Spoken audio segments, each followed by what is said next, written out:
All right. Well, thank you, Noah. Thank you very We much. are going to get started on the questions. If you have some questions, you have that card Tom mentioned earlier.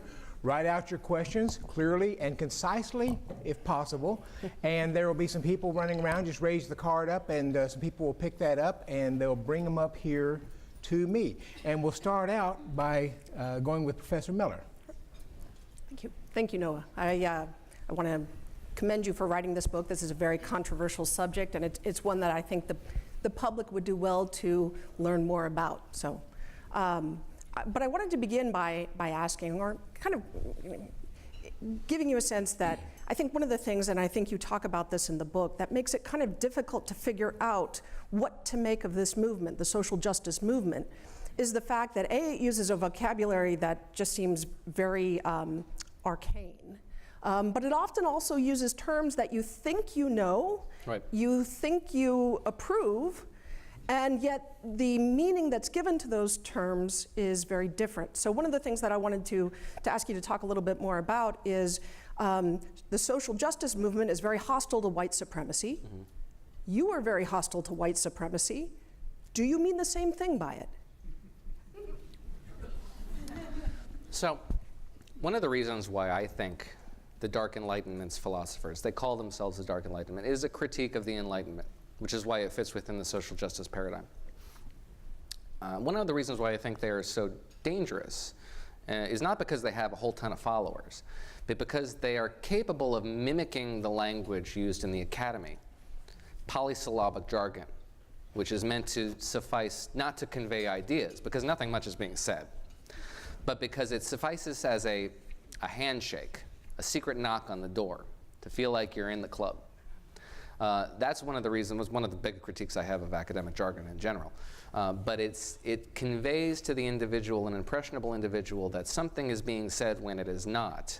And that is why the ideas, I think, have the capacity to latch on. Not because white supremacy is especially new or sophisticated. We all know what it looks like when we encounter it. But when cloaked in the pseudo-academic polysyllabic jargon that you suggest there, is why it is dangerous. And that's because they are mimicking the social justice movement on the left. The social justice movement on the left is rooted in the academy. It's got many sympathetic members in the academy, many of whom I think, if they were to look at the way in which Mencius Moldbug abuses their style while mimicking it, they might have a change of heart about what the ideas they're advocating are behind this gloss of academic jargon. And so can you talk a little bit more about the importance of the academy to the development of this movement? So in terms of tracing the roots of the movement, but also in terms of talking about what segment of society, if you want to see where this is going, what segment of the society has been most fully refashioned in accord with the new sensibilities that you're describing? Right. Can you talk a little bit more about that? Well, colleges and universities most thoroughly. This process began probably in the era of the New Left, Marcusean thought. Marcuse sort of developed this idea of a totalitarian notion of intolerance towards speech and ideas that was fundamentally intolerant. It had become very fashionable in the New Left in the late 1960s, and is beginning to make a comeback now, which believes that ideas are so powerful, so often pernicious and corrupting that you can't be exposed to them, and so you should attack them, and that matured alongside Rawlsian thought. These two things sort of existed in parallel, but they have become intertwined as the social justice movement, which has abandoned the veil of ignorance, now embraces a sort of Marcusean idea. So they have social leveling with intolerance. That was top down in the academy. But what we've seen, which is much more dangerous now, in other facets of society, a bubbling up from beneath, which is much harder to address. You can't simply vote out people. They are demanding this sort of social leveling from below. The academy has been fundamentally remade. Politics is now being remade as well. And below that, businesses, how businesses structure themselves. I write about in the book how certain firms are now writing in lost revenues from their employees' social justice activism because they can't attract employees without it. After the crash, Citigroup created a program where you can get a certain percentage of your salary while taking some time away to perform social justice activism. The firm Patagonia builds bails for the people who are arrested performing the certain kind of activist causes that they deem valuable to the company's bottom line. They will pay for your bail if you're arrested. These sort of things are becoming the norm. And at the very bottom of that pyramid is human social interaction. Just the essential ways in which individuals interrelate are being remade as a result of these social justice maxims. Now, I don't think this is entirely 100% pernicious. There are elements of this philosophy which are creating new consciousness, new paradigms that are valuable insofar as they allow us to interrelate and create experiences that are not dismissive of other people's experiences. This is not a book that is entirely against identity politics, because to argue against identity politics is to argue against human nature. You're fighting against the tide. Identity politics is an evolutionary trait. It's always going to be with us. What this argues against is a fundamental reordering of society along lines that are incompatible with the American experiment. A limited government ethos, the meritocratic ideal, the notion that you, and this is essential to conservatism too, the notion that you as an individual have agency and control over your life. You don't need a Sherpa to hold your hand to guide you through an unnavigable labyrinth of prejudices. But that is what is being taught, and that is what people believe. So the question comes about, how do you counter the social justice movement? We've seen them become very violent at times. I saw Candace Owen, a black female conservative who was on college campus here just a few days ago, apparently, being surrounded by what looked like mostly white people with black masks criticizing her. You can't reason with that because they're screaming profanities at her. How do you counter this movement? Well, I mean, I've never been surrounded by a mob, so I don't know how I would respond in that situation. I'm hesitant to criticize anybody in what seems like a potentially life-threatening environment. So I'm not sure how I would react in that sort of situation. Well, we do have people who try to counter it by they've got their left people out, so some right people from the right go out, and they end up getting into some battles there. But is there, if they aren't able to be reasoned with, what do you do? You stigmatize them and you marginalize them. So if you're with me through this whole book, I have all these chapters, the history of retributive politics in this country, the philosophy of it, the smallness of this movement, how it embraces and revels in victimization and ultimately becomes violent. You're with me through all that, and you think this is a bad thing. And you get to the last chapter, where I do provide some recommendations for how to move forward here. A lot of books don't really embrace policy recommendations because most people just ignore you. You don't really seem very effective when you're just ignored, but I figured why not. Political parties are not going to purge their own members. Doesn't happen.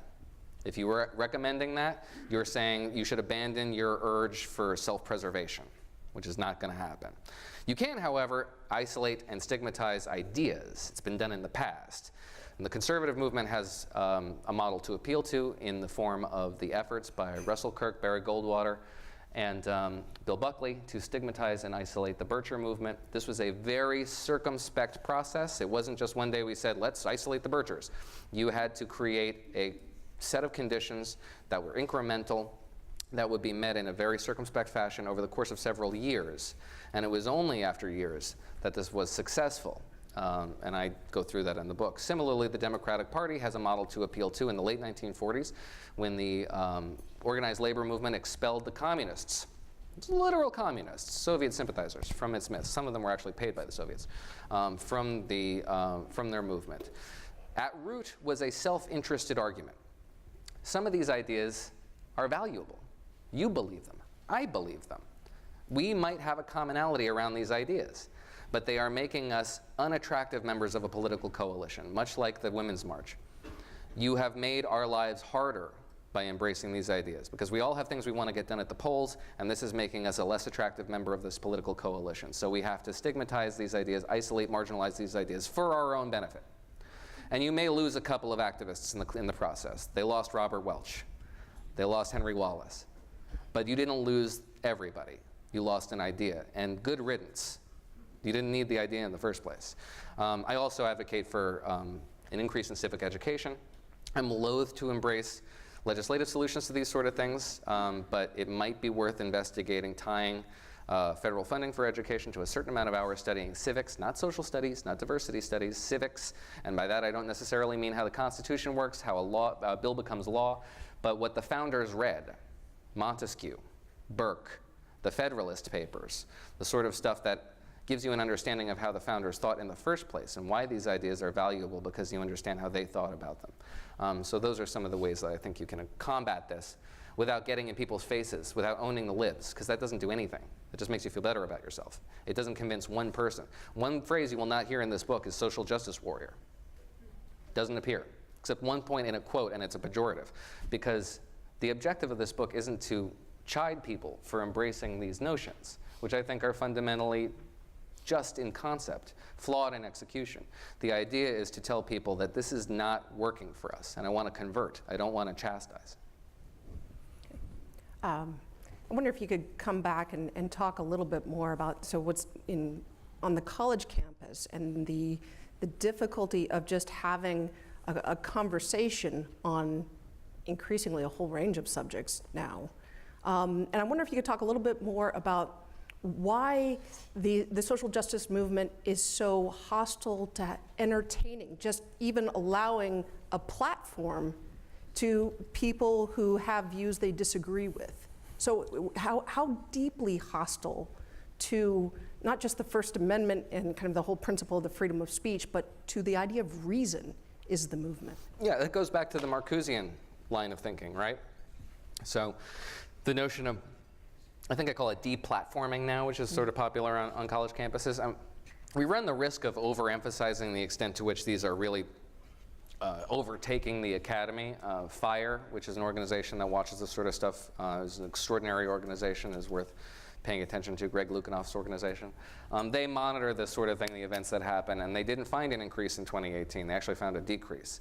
So we're not really sure the extent to which this is a trend, and straight line projections are fallacious, so it's worth watching. However, the deplatforming movement is an idea that essentially says that you cannot countenance individuals who would expose these ideas to people because those people, not us, not you and me, those people are really impressionable. So we can't allow them to have access to these ideas that they might not be able to process. It's an extremely chauvinistic way to think about other people.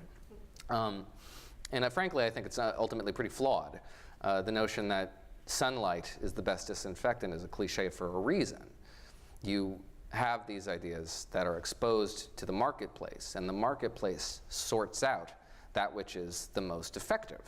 It's a pretty effective mechanism. It's probably the most effective mechanism for identifying value that we've established as a human species. The alternative is to create taboos and drive an idea underground, and then you make it really sexy.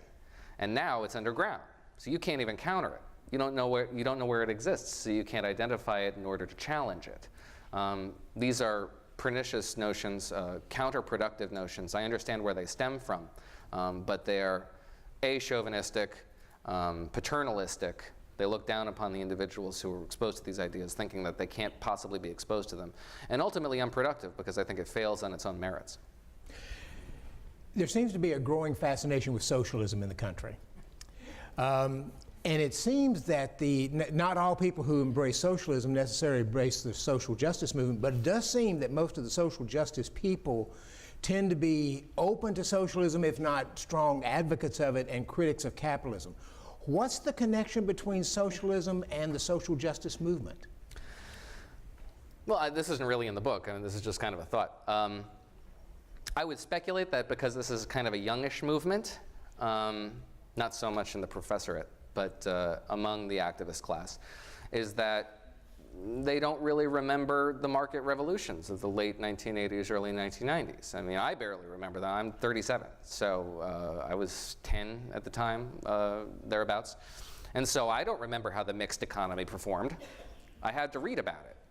I don't remember what it was like when you had the Indian subcontinent was governed by a kind of bureaucratic morass that prevented 300 million people from emerging from poverty, which is what happened over the course of 1981 to, I think it was 1981 to 2005.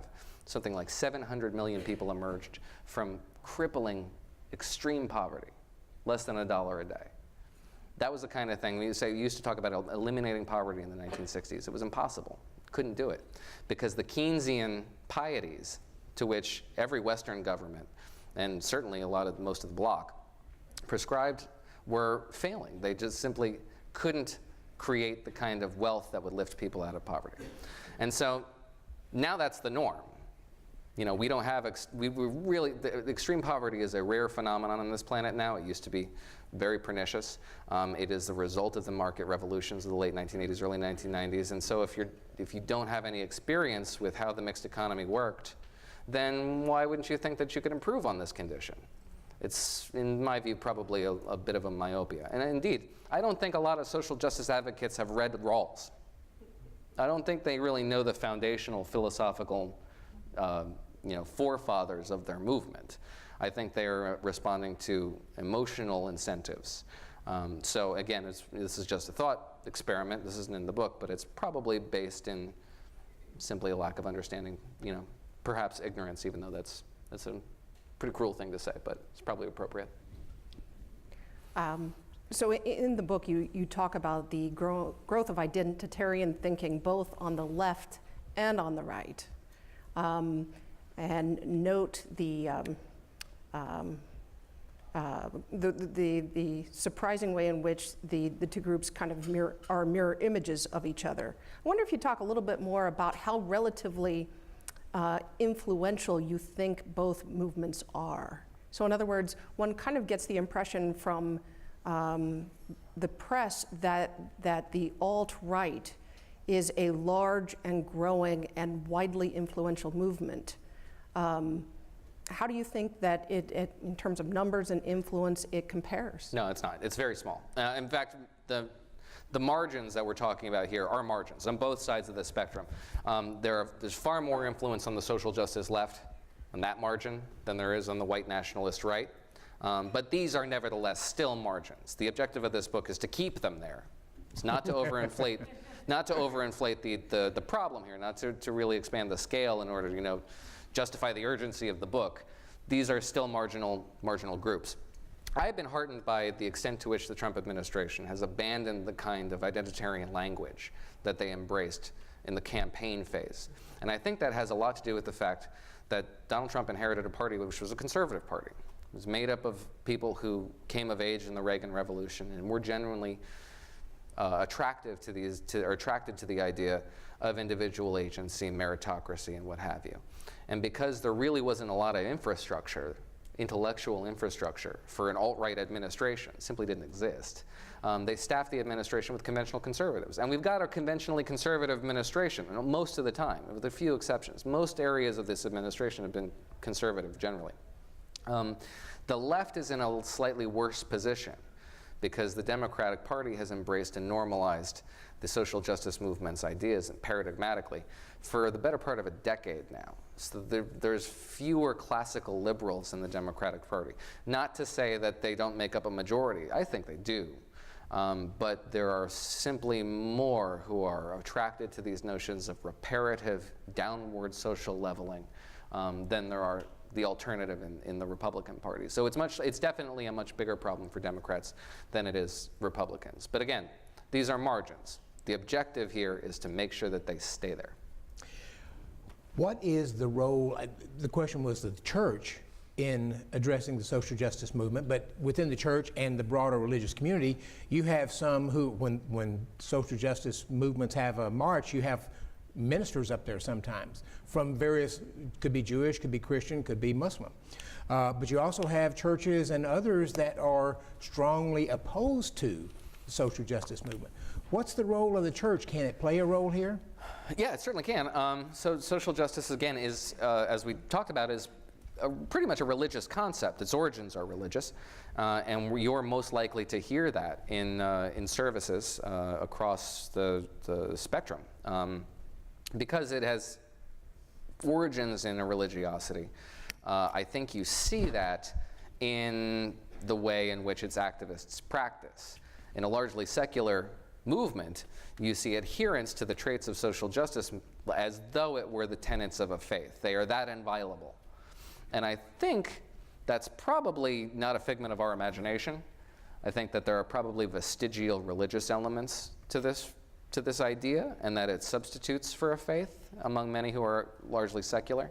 But the church can certainly, church is, because it's multi-denominational, can make inroads to stigmatize these kinds of ideas that I think are the most pernicious elements of it, the ideas that deviate from charity and become an alternative theory of societal organization, an alternative theory of governance that becomes hostile towards and in conflict with elements of the Constitution, elements of English common law, fundamental notions like that. I think you should probably hear a little bit more of that from the pulpit than you do just deference to the idea of social justice as just kind of a good thing.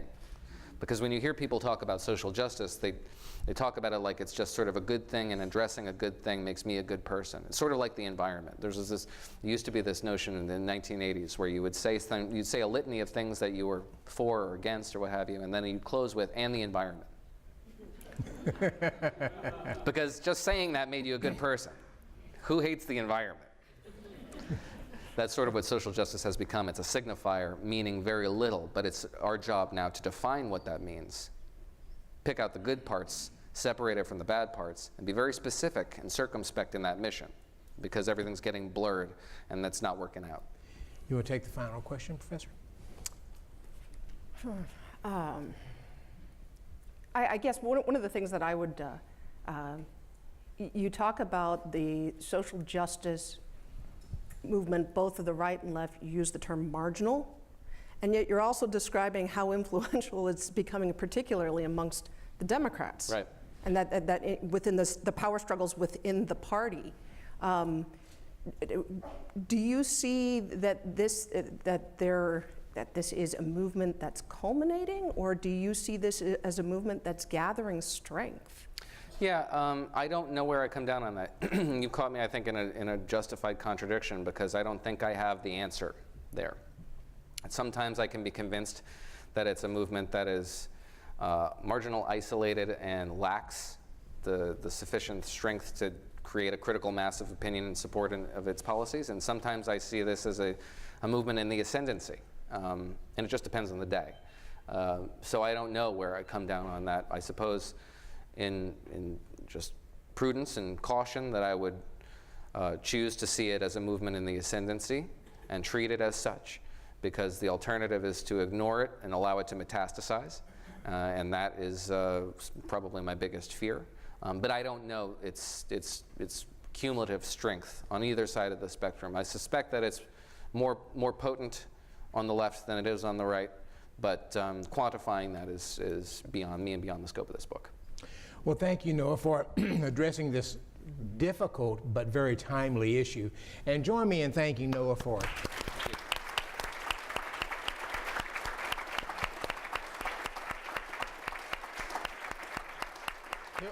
He'll be here for a few minutes, but he does have to move over to the Sumner Scholars presentation. So thank you all for joining us, and we'll be doing some more here soon.